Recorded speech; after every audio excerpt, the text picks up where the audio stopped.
Hello students, कैसे हैं आप सब। आई होप आप सब बहुत अच्छे होंगे और आपके सीए फाउंडेशन एग्जाम की प्रिपरेशन भी बहुत अच्छी चल रही होगी। तो आज मैं आपके सामने लाया हूं 5 tips to best utilise first 15 minutes reading time of your paper.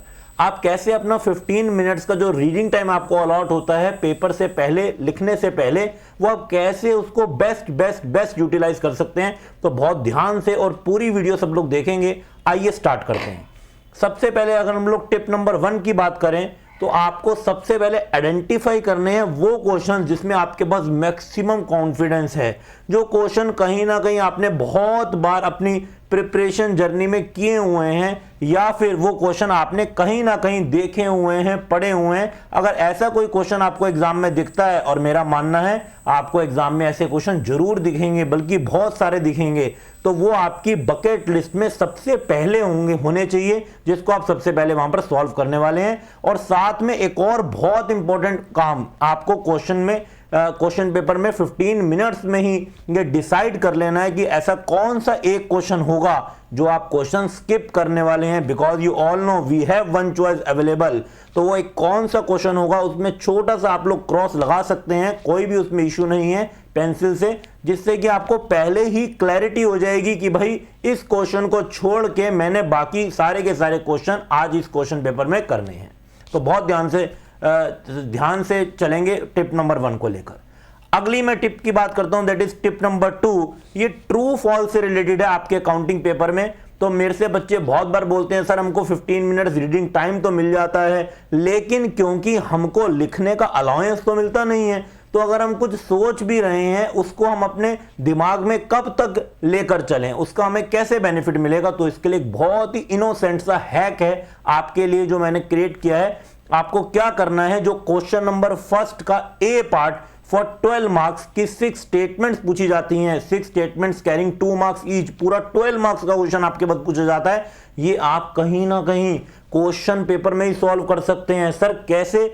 आप अपनी खुद की लैंग्वेज क्रिएट करेंगे और आप एक छोटा सा डॉट लगाएंगे। अगर आपको लगता है वो ट्रू है, so read true false question and put dot for true and keep it blank for false. और अगर आपको लगता है वो स्टेटमेंट गलत है तो आप उसके आगे कुछ भी मत लिखिए।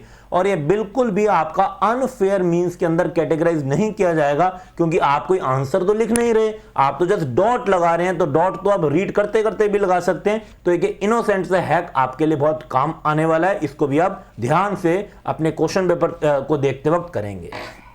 नेक्स्ट टिप की अगर हम लोग बात करें, that is tip number 3। while reading the question paper, अगर आपको कोई भी टेक्निकल एडजस्टमेंट मिलती है, मतलब कोई क्वेश्चन है जो बहुत बड़ा है, सब पूरे का पूरा क्वेश्चन तो एग्जैक्टली आपके स्टडी मैट या जहां से भी आप लोगों ने पढ़ा है एग्जैक्टली तो आ ही नहीं सकता। हो सकता है पूरा 80% 90% क्वेश्चन सेम हो, लेकिन उसमें एक कोई इंस्टीट्यूट न्यू एडजस्टमेंट डाल दे या कोई नया वर्ड लिख दे, कोई नया पॉइंट लिख दे, कुछ लैंग्वेज इनडायरेक्ट हो जो आपको परेशान कर रही हो। तो आपको अच्छे से अभी क्वेश्चन पेपर पढ़ते हुए पता तो चल गया कि ये एक पॉइंट नया है, लेकिन कैसे सॉल्व करना है वो आप बाद में देखेंगे। तो कहीं ये टेक्निकल पॉइंट मिस आउट ना हो जाए, बाद में आप इसको एक जनरल पॉइंट लेके गलत ना सॉल्व कर दें। इसलिए आपको उसको भी क्या करना है, अंडरलाइन करना है, जिससे आपको अच्छे से पता हो भाई ये पूरा क्वेश्चन तो मुझे आता है, लेकिन ये अंडरलाइन वाले पॉइंट पे मुझे कुछ सोचना है, मुझे कुछ अलग से देख के इसको सॉल्व करना है। So now next tip, that is tip number 4। We have take a note that you can not solve question in the question paper. ये आपको बहुत ध्यान देना है। हम नहीं चाहते कि किसी भी बच्चे को एग्जामिनेशन हॉल में कोई प्रॉब्लम आए, आपका कोई क्वेश्चन पेपर ले और उसके बाद वो आपको बाद में दे। ये चीजें नहीं होनी चाहिए। आप प्रोफेशनल एग्जाम देने जा रहे हैं तो आपको एज सच कोई भी क्वेश्चंस को सॉल्व करने का allowance and that particular 15 minutes reading time allowed नहीं है। So it can lead to unfair means, वो अनफेयर मींस माना जाएगा। तो ये बात भी आपको अच्छे से ध्यान रखनी है कि हम कोई भी क्वेश्चन को सॉल्व नहीं करने वाले। आगे चलते हैं।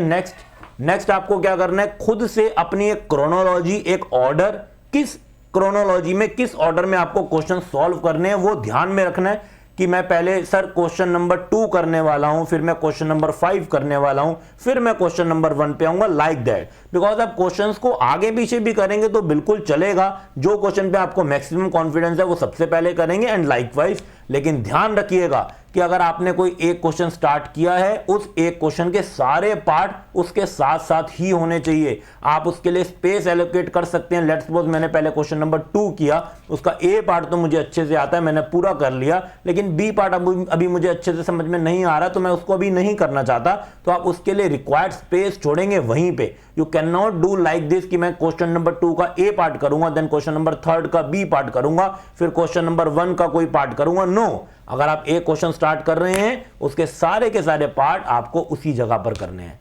आई होप ये सारी की सारी 5 टिप्स आपने अच्छे से समझ ली होंगी और आप अपने एग्जाम्स में डेफिनेटली अप्लाई करने वाले हैं। मिलेंगे किसी और वीडियो में। Till then, goodbye, take care, stay safe and stay blessed everyone.